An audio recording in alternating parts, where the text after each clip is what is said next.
Mənim şəhid ailələrim heç narahat olmayın. Şikayətinə baxmırlar deyə bayrağı cırıb. Azərbaycan qanı axan bir insan bayrağı cıra bilməz.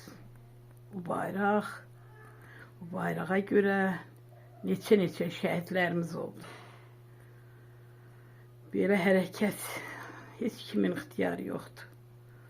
Eləyə, dövlətimizin bayrağına hörmətsizlik eləyə.